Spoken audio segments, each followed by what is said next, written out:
Qué lindo verlos de vuelta. Gracias a todos por venir y gracias a todos los que estuvieron pendientes con sus oraciones, con esos mensajes que nos estuvieron llegando, por el jengibre que nos mandaron, por las cositas también ricas de comer que nos llegaron por ahí. La verdad que una gran bendición poder contar con ustedes. Gracias a Dios, Coco ya se encuentra bien, Isa también. Allá a Coco le dieron el alta, pero aún así decidimos que se quedara este fin de semana. Ahí está, un saludo para Coco, que sé que quisiera estar por acá también, pero todo está en orden. Tienen un gran equipo y la verdad que una bendición también poder saber que podemos reunirnos y que para eso estamos, ¿no? Para apoyarnos, para acompañarnos. Y seguimos orando por la salud de todos nosotros y agradecemos que sigan orando para poder terminar esta recuperación con bien. Bien, seguimos avanzando en la serie de Nehemías. ¿A cuánto les ha gustado esta serie que se ha hecho un poco larga, pero está excelente, ¿cierto? Qué bueno. Y hoy vamos a estar hablando sobre el capítulo 5 de Nehemías. No sé si ustedes trajeron su Biblia o la aplicación, pueden sacarlo porque vamos a estar hablando a lo largo de esta tarde sobre este capítulo. Capaz si ustedes lo han leído en algún momento, porque me imagino que ustedes ya leyeron todo Nehemías, ¿no? Para ir adelante y para ir viendo qué vamos a estar hablando, ¿cierto? Bien, capaz algunos se preguntarán, ¿por qué está este capítulo en medio de esta historia? Cuando yo lo leía una y otra vez más me confirmaba el Señor que muchísimas de las historias que nosotros leemos en la palabra nos enseñan acerca del tema económico. Un tema que muchas veces es tabú en algunos lugares, el hablar de este tema tan importante, pero acá dentro de la iglesia, dentro del mundo cristiano, se vuelve cada vez más importante el poder aprender, el poder educarnos y hablar al respecto del tema económico y financiero que vivimos cada uno de nosotros. En este capítulo, o estudiando este capítulo, lo quise dividir en 3 grandes secciones.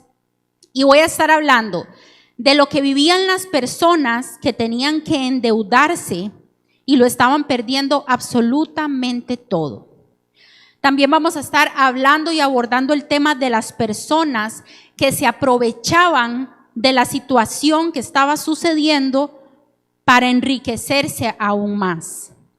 Y también vamos a estar hablando de cómo Nehemías ve todo lo que está ocurriendo y cómo actúa él, cómo enfrenta Nehemías un problema como este que se estaba presentando. Acompáñenme a orar para que el Señor sea el que esté hablando esta noche y nos ayude. Señor, gracias te damos, Padre, porque una vez más podemos reunirnos. Gracias, Señor, porque podemos abrir tu palabra, Señor, que es viva y eficaz. Y porque podemos, Señor, seguir aprendiendo y creciendo juntos, Señor, en un tema tan importante, Padre, como son nuestras finanzas. Te lo pedimos en el nombre de Cristo Jesús. Amén y amén. Bien, si en este momento yo les pidiera que agarraran sus billeteras, sus carteras, pueden agarrarlas así, subirlas allá en la cartera que tal vez tiene su tarjeta de débito, tiene su sueldo, su tarjeta de crédito, aquellos que tienen, o las moneditas, lo que sea que ustedes tengan. Muy bien, Anita. Y si yo les pidiera que agarren lo que tienen y lo lleven al basurero y lo tiren, ¿cuántos estarían dispuestos a hacer eso? Un amén. Bien, Gerard, Dieguito, ¿estarían dispuestos a votarlo? ¿Sí? ¿No? Ok, ¿cuántos sí y cuántos no? 2 sí nada más, el resto no. Ok, posiblemente el resto vaya a decir, Irene está absolutamente loca. Si acaba de cobrar mi sueldo, ¿cómo voy a ir a tirarlo a la basura? Pero ¿saben una cosa? Muchas veces esas son las decisiones que nosotros tomamos cuando decidimos endeudarnos de una forma inadecuada, cuando hacemos un negocio con personas inadecuadas o por los productos inadecuados. No sé si les ha pasado, pero también cuando firmamos por desesperación, por tener un poco de dinero que nos van a prestar y ni siquiera nos tomamos el tiempo para leer la letra pequeña para saber en qué nos estamos metiendo. ¿No les ha pasado? Solo a mí me pasó. A todos nos puede pasar. Entonces, mes a mes es literalmente como agarrar nuestro dinero y tirarlo a la basura. Entonces quise ilustrar lo que muchas veces pasa con algunos de los ingresos. Así que quiero mostrarles las siguientes imágenes.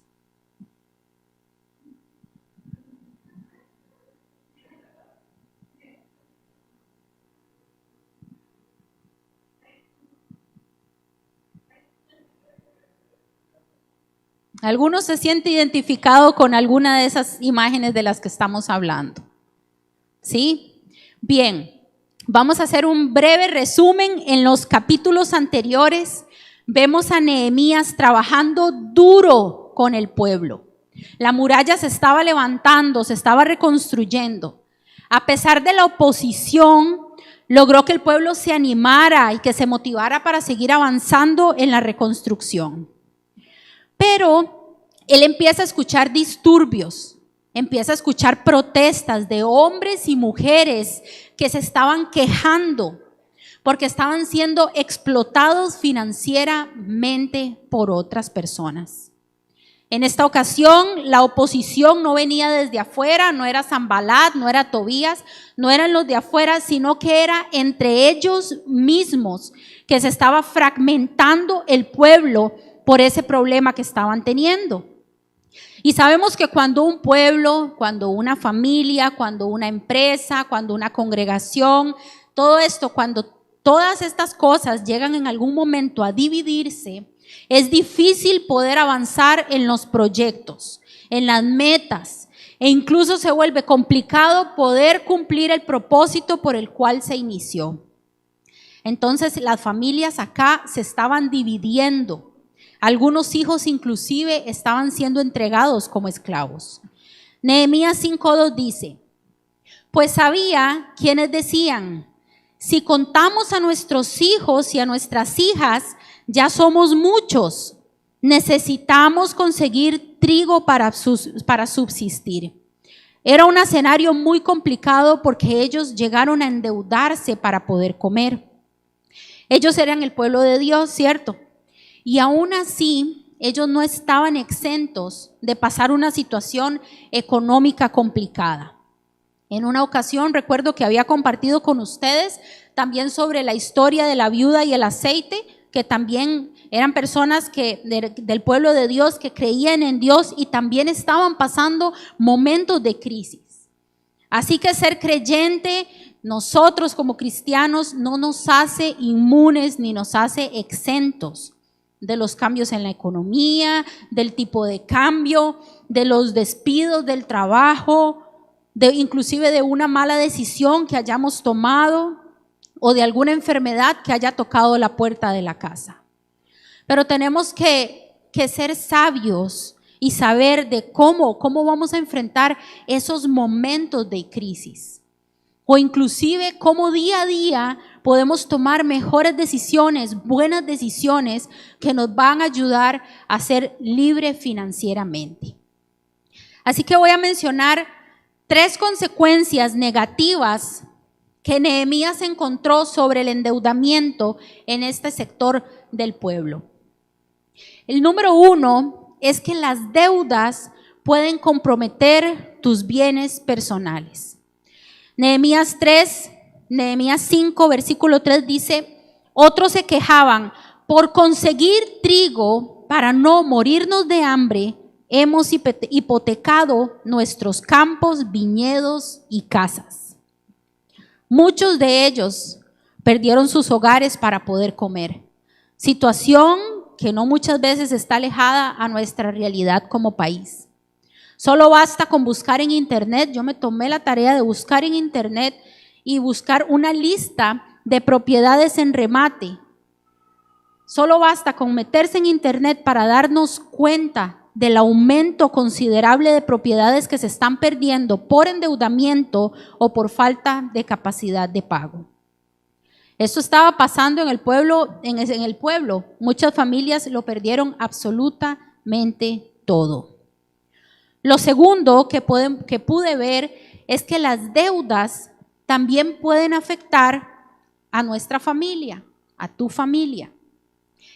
El versículo 5 dice: y aunque nosotros y nuestros hermanos somos de la misma sangre y nuestros hijos y los suyos son iguales, a nosotros nos ha tocado vender a nuestros hijos e hijas como esclavos. De hecho, hay hijas nuestras sirviendo como esclavas y no podemos rescatarlas, puesto que nuestros campos y viñedos están en poder de otros. Lo que estaba pasando es que inclusive perdían a sus hijos, ya que eran utilizados como método de pago también. Y no podían rescatarlos porque ya tenían comprometidas todas sus propiedades. Estaban experimentando lo que la palabra de Dios habla en Proverbios 22:7 en la parte B, que dice: los deudores son esclavos de sus acreedores.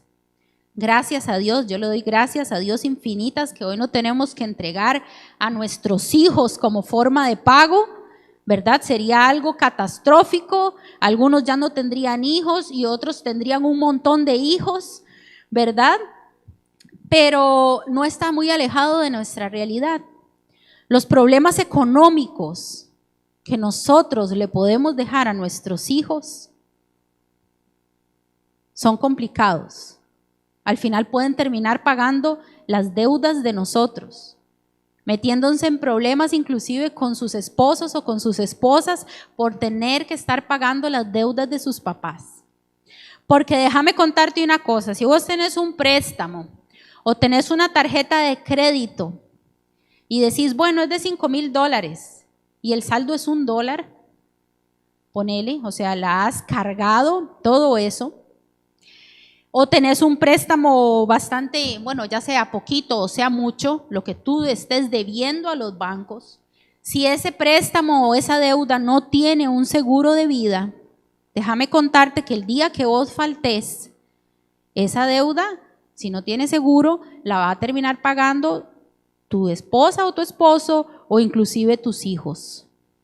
Tengamos cuidado de no heredar problemas financieros a nuestra familia. Número 3, las deudas pueden afectar tu negocio y tu trabajo también. El 4 dice: había también quienes se quejaban. Tuvimos que empeñar nuestros campos y viñedos para conseguir dinero prestado y así pagar el tributo al rey. Tuvieron también que empeñar la fuente de ingresos para poder pagar los impuestos al rey. No solo perdían sus bienes, no solo perdían sus hijos, sino que también la fuente de esos ingresos la perdían porque tenían que hipotecarla o tenían que empeñarla para ir a pagar esos tributos. Dentro de mi profesión he podido ver la gran cantidad de personas, la gran cantidad de gente que se deja el IVA que recauda.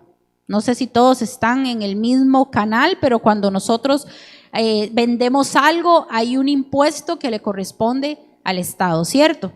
Ok, en Costa Rica, yo no estoy hablando de acá, ni de ustedes, ni de nadie, ¿verdad? En Costa Rica, porque es donde yo trabajo, hay personas que se dejan ese IVA, creyendo que les pertenece. Entonces, ¿qué es lo que sucede? Que al final la administración tributaria dice, ese dinero es mío, ¿verdad? Obviamente. Entonces, de alguna forma judicial, cobran ese impuesto que les pertenece. Y aún más porque terminan multando los intereses, gastos legales y un montón de cosas más que les cobran. Entonces, ¿qué es lo que pasa al final? Que la misma administración tributaria termina cerrando sus negocios, terminan sin poder generar y no pueden pagar. Entonces eso también tampoco está alejado de esta realidad que estaba viviendo el pueblo, porque también perdían su fuente de ingresos y también está pasando en Costa Rica. Aquí no, en Costa Rica está pasando eso. Entonces no nos alejamos de esto. Quedan prácticamente con las manos atadas sin poder trabajar y tampoco poder pagar. Tal vez por alguna circunstancia, ya sea antes de Cristo, durante de Cristo, por algún factor interno, por algún factor externo, o por mismo decisiones que hayamos tomado, de alguna manera te puedes estar sintiendo identificado con este sector del pueblo. Y yo quisiera compartir algo brevemente contigo. Va a salir ahí en pantalla. Este es un diagrama realizado por Finanzas con Propósito. Y ellos nos explican que hay dos niveles de crisis. Uno tiene que ver con lo que nosotros podemos mirar. Es lo que sucede o lo que vive una persona. Y el otro es lo que nosotros o inclusive la persona mismo desconoce de ella. Lo visible incluye los síntomas como por ejemplo que la persona no le alcanza el dinero o que gasta en exceso o que se ve estresada. Hay personas que no duermen por las deudas o por la situación financiera que está pasando. Eso es lo visible, lo que tú puedes ver. O bien vemos tranquilidad, vemos disciplina, vemos mesura en sus gastos. Y aquí estamos en el terreno de hacer, porque ahí muchas personas tratan de resolver su problema con un presupuesto, algunos hablan con los proveedores o con las personas que les deben, y está genial, hay una parte que nosotros tenemos que hacer, pero muchas veces no es suficiente. Y después, debajo del iceberg, como lo ven ahí en la imagen, está lo no visible. Y esto se refiere a lo que no se ve de las personas. Es decir, las causas que originan los síntomas visibles. Présteme atención porque le puede sonar como un trabalenguas, ¿ok? Entonces es así. Tiene que ver dos áreas, la parte de abajo. Eso quiero que le presten atención para que ustedes lo estudien, ya sea que esté bien o que tengan algo que mejorar, esto les va a ayudar. Las secundarias se refieren a lo que se aprende en la casa, a las decisiones que toma una persona para llevar o para mantener su estilo de vida. Desde luego, esas decisiones surgen de otro nivel más, que se ve presionado por esa cultura del consumismo o de la moderación que tiene la persona para desenvolverse. Y ahí es donde recaen los valores, el carácter de la persona, la personalidad del individuo, que es lo que le mueve a ser como es. Y por ello se debe trabajar en ser una persona ordenada y una persona disciplinada. ¿Por qué es importante conocer esto? ¿Por qué les pedí que por favor prestaran atención?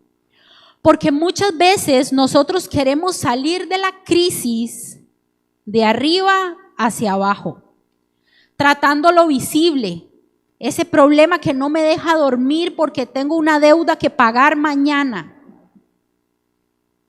en vez de trabajar por lo que no es visible, que es mucho más grande. Entonces debemos iniciar con lo que no se ve y cambiar algunas cosas importantes desde abajo para que lo visible tenga resultados. Todos de alguna manera hemos experimentado lo que es vivir en escasez y todos de alguna manera en algún momento hemos vivido en abundancia. Como lo dice Pablo en Filipenses, ¿cierto? Creo que todos nos conocemos ese versículo. Y sabemos que todo lo podemos en Cristo que nos fortalece. Pero son etapas, son desiertos que de alguna manera se transitan. Pero el propósito de Dios es que nosotros los atravescamos estos desiertos, que aprendamos, que maduremos, que cambiemos, pero que salgamos de ese desierto. Tenemos que ponernos en acción. Bien, pero también en Nehemías vemos el otro lado de la moneda. Aquellas personas que estaban encandiladas por el dinero y se aprovechaban de aquellos que estaban en necesidad. El versículo 6 dice: cuando oí sus palabras de protesta, me enojé muchísimo. Pero él no se enojó con ellos porque estaban protestando, sino que se enojó muchísimo por aquellas personas que se estaban aprovechando de la situación. Porque las personas que sí tenían estaban con un corazón contaminado por el amor al dinero. No sé si ustedes se han detenido a pensar, ¿alguien tiene un billete que me preste? Se lo prometo que se lo voy a devolver. Aquí está en cámaras, así que no me lo voy a dejar. Un billete. Ahí, cualquiera. Vamos a ver, el primero que llega, un billete, ahí, cualquiera, aquí.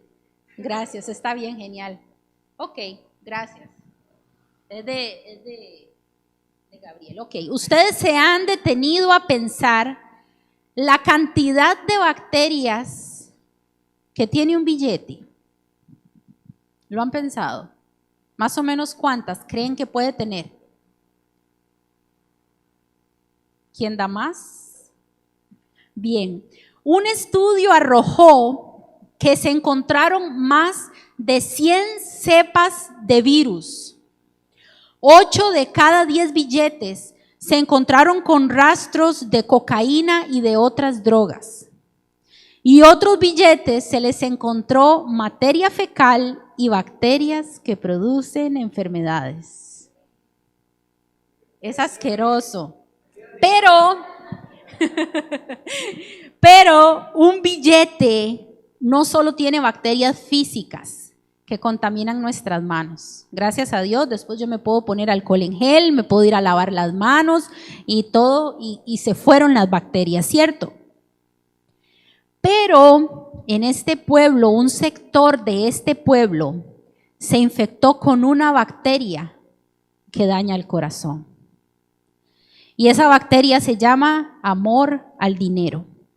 Y es lo que habla la palabra en 1 de Timoteo 6, versículo 10. Porque el amor al dinero es la raíz de toda clase de males. Por codiciarlo algunos se han desviado de la fe y se han causado muchísimos sinsabores. El dinero no es malo, lo necesitamos para hacer nuestros gastos, para las cosas que necesitamos. Lo malo es el amor a él. Así que voy a mencionar acá 4 cosas que estas personas se dejaron contaminar. Estas personas se dejaron contaminar el corazón. Se volvieron avaras, se volvieron tacañas, se volvieron egoístas. Y esto lo vemos, quiero compartir con ustedes lo que dice Éxodo 22, 25. Dice, si uno de ustedes presta dinero a algún necesitado de mi pueblo, no deberá tratarlo como los prestamistas ni le cobrará intereses.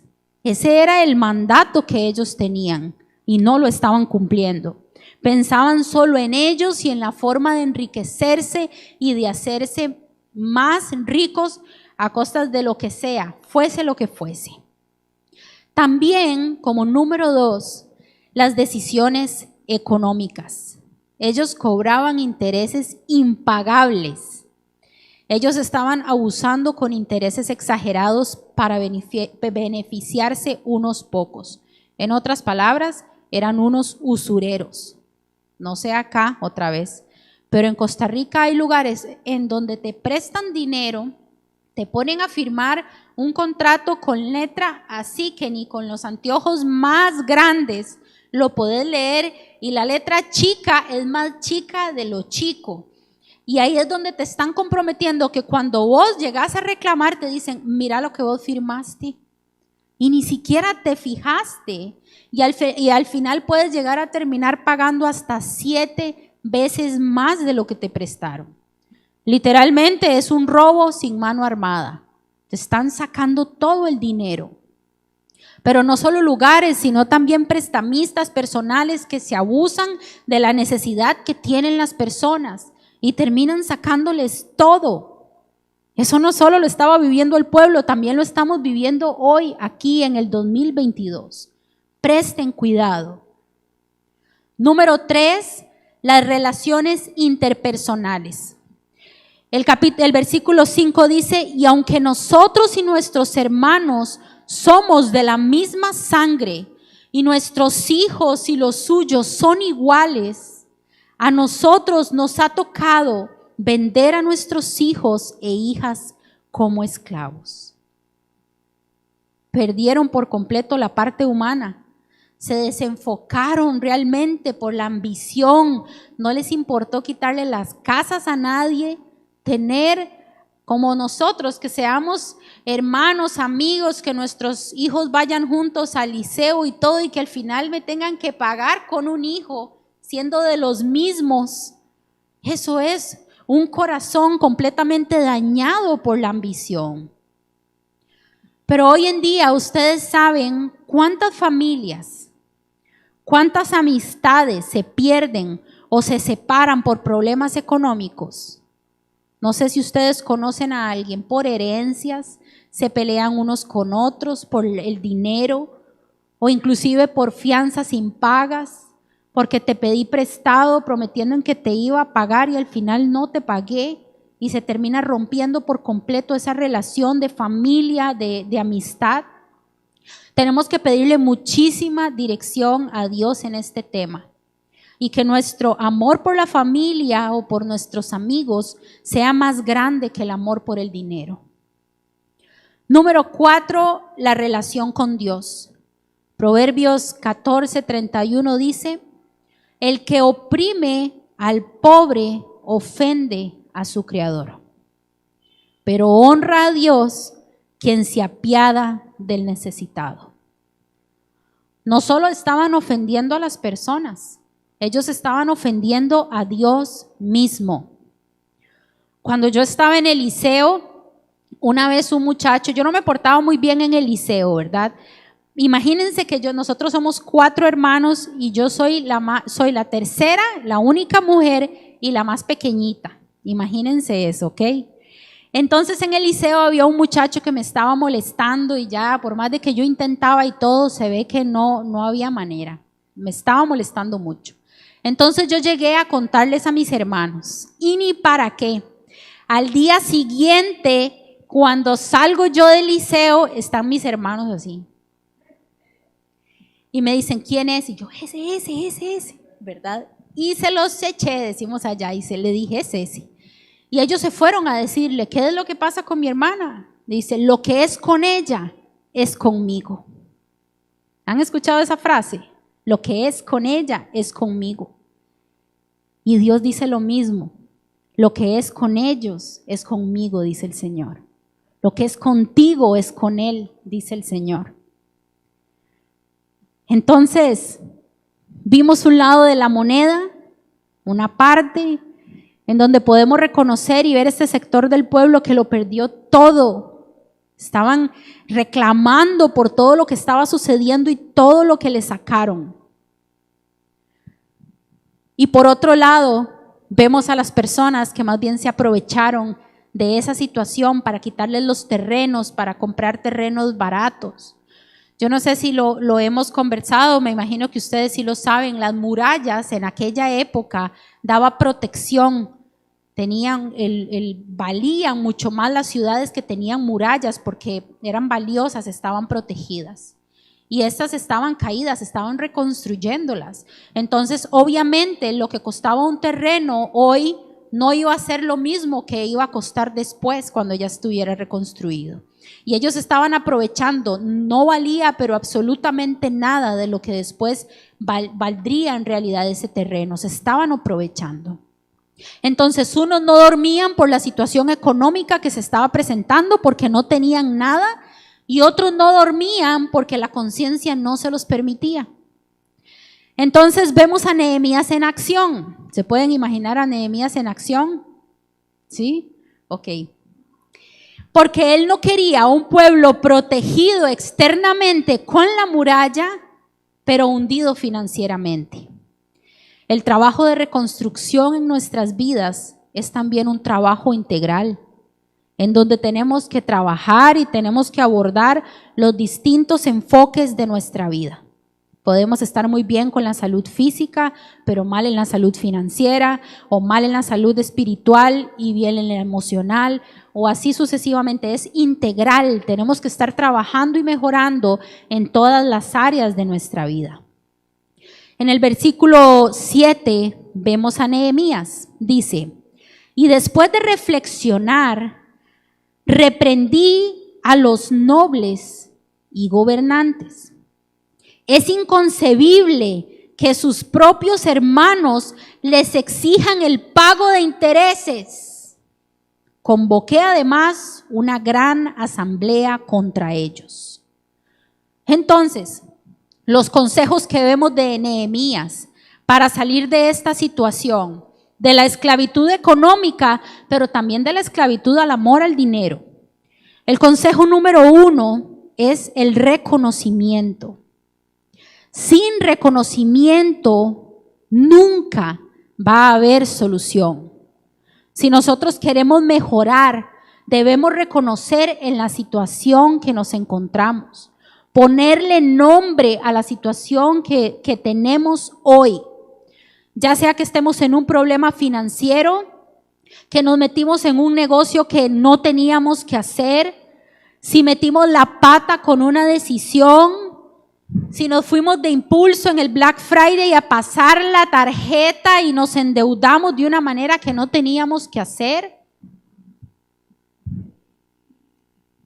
o inclusive reconocer también si estamos en un problema de amor al dinero y siempre estamos buscando la manera de sacarle a la gente, de aprovecharme de la gente, de sacarle a la empresa, de sacarle a la iglesia, de sacarle a los amigos, de sacarle a la familia.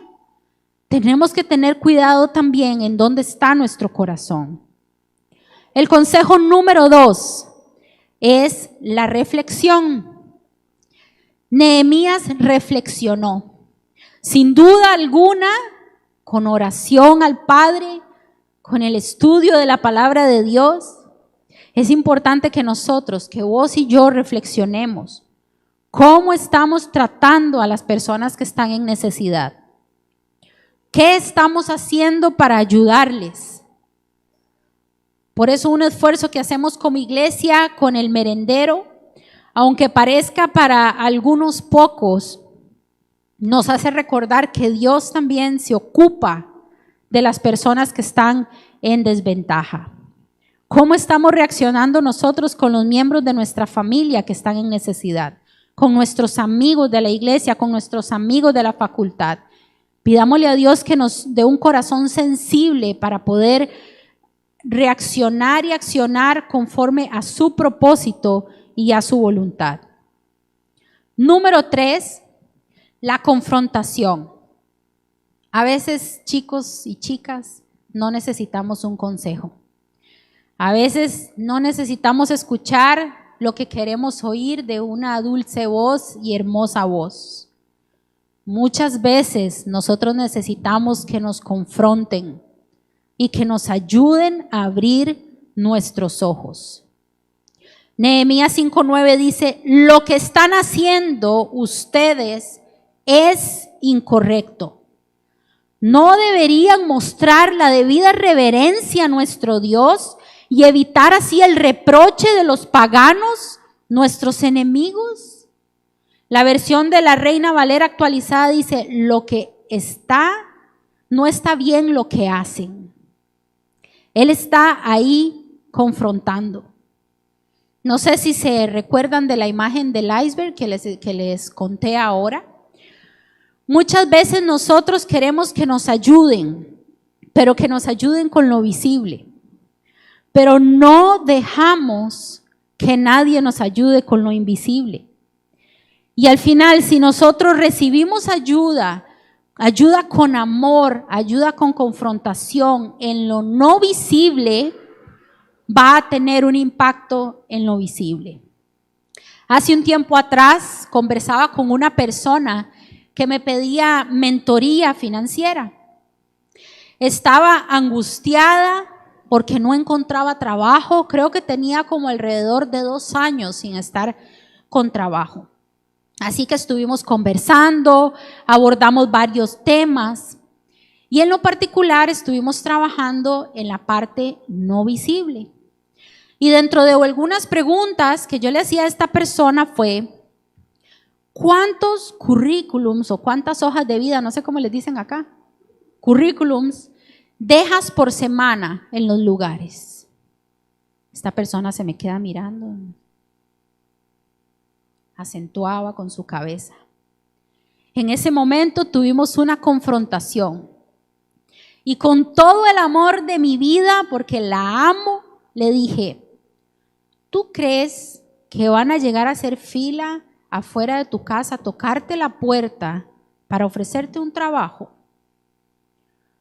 Pero lo más lindo de todo y de esto que estoy compartiendo fue que esta persona tomó ese consejo porque sabía que no la estaba juzgando, sino que se lo estaba diciendo con todo el corazón para poder confrontar con amor y poder que esta persona reaccionara.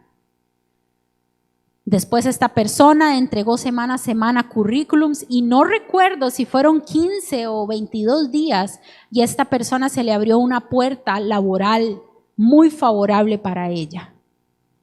Tenemos que tener esa madurez para poder reconocer que no está bien y que algunas cosas no son correctas.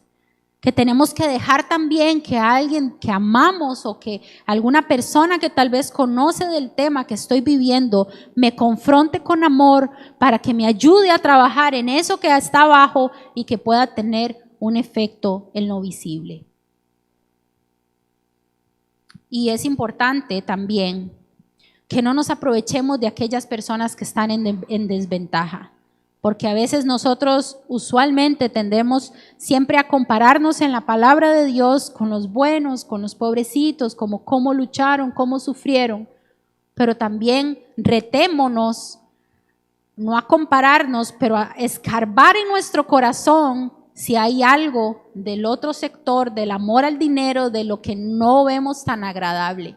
Eso es un reto que hace un montón me hicieron y que cada vez que leo la palabra trato de ver en dónde está mi corazón. Pero tampoco te dejes aprovechar de personas que también andan aprovechándose de su situación.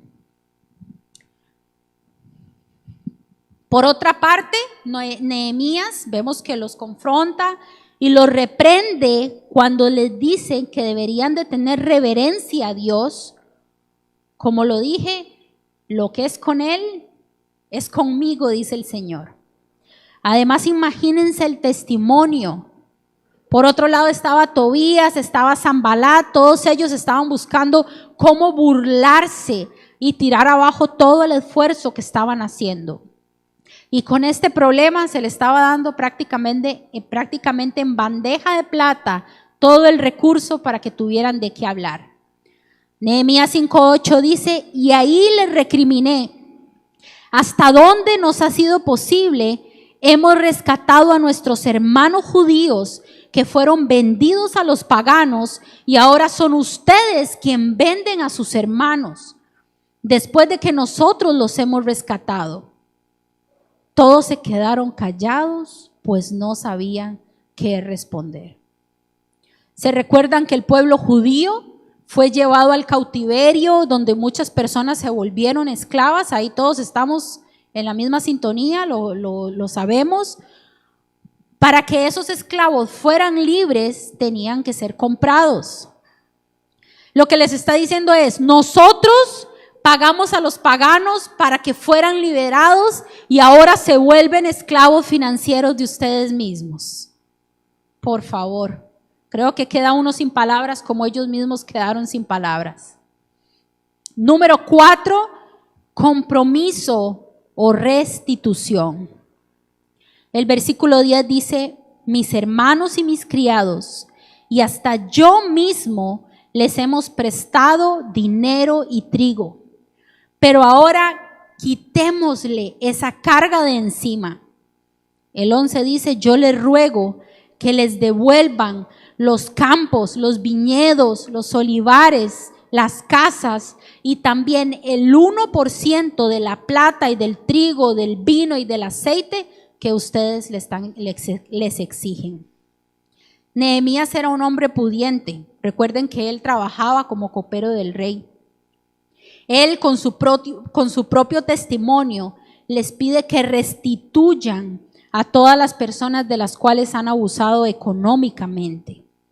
Y el 14 dice, cuando fui designado gobernador de la tierra de Judá hasta el año 32, es decir, durante 12 años, ni mis hermanos ni yo utilizamos el impuesto que me correspondía como gobernador.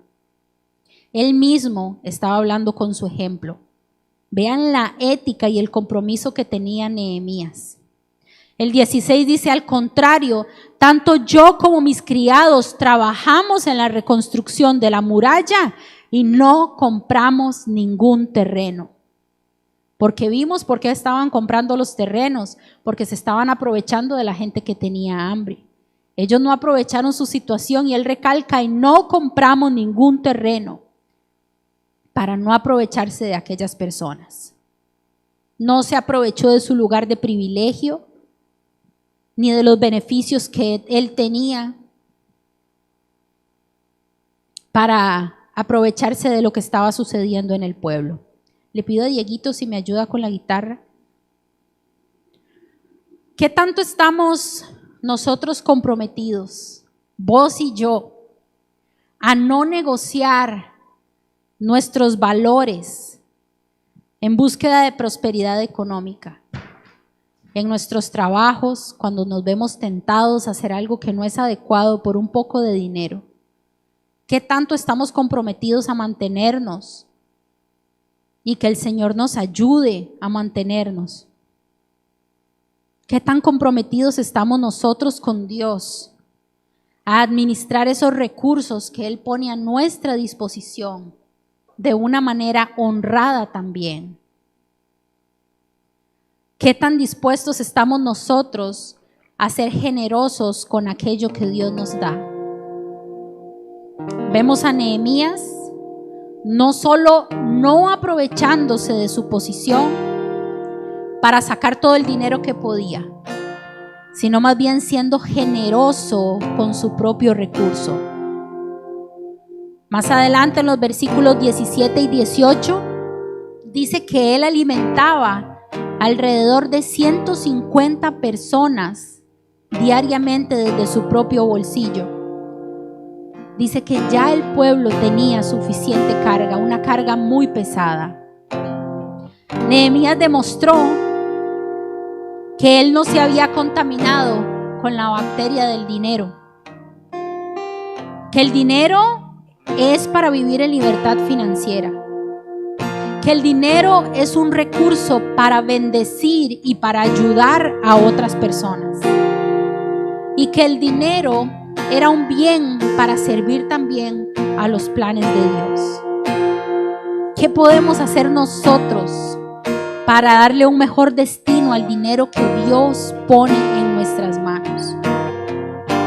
En una tarde como hoy, mi oración es que independientemente de la situación de cada uno de nosotros, de esa situación que estamos viviendo, que un capítulo como este nos haga reflexionar, pero sobre todo que podamos ponernos en acción. El pueblo no se quedó callado y es una noche hoy para que nosotros también podamos hablar con Dios, que no nos quedemos callados en nuestro corazón, que podamos reconocer delante de Él que estamos en bancarrota, que le podamos pedir a Él que nos ayude en el inicio de nuestra libertad financiera. Pero por otro lado, si sos una persona que ha sentido que esta noche de alguna manera has abusado de tu posición, de tus posesiones o de lo que tienes para menospreciar a otras personas, que también lo puedas reconocer delante de Dios y que también puedas ser libre financieramente. Porque la libertad financiera no es solo a los que tienen recurso carenciado. La libertad financiera también es para las personas que tienen en abundancia. Es importante que esta noche, independientemente, como les decía, de nuestra situación, que podamos hablar con el Señor. Él conoce nuestras cuentas, Él conoce nuestra situación. Y Él quiere que seamos libres, que podamos ver el dinero como un recurso que Él nos da para administrarlo adecuadamente y no para agarrarlo y hacerlo de él nuestro amor, ni tampoco para abusar de aquellas personas que no tienen. Quisiera pedirles que se pongan de pie y le pido al equipo que me va a ayudar con la Santa Cena que por favor vaya repartiendo los elementos.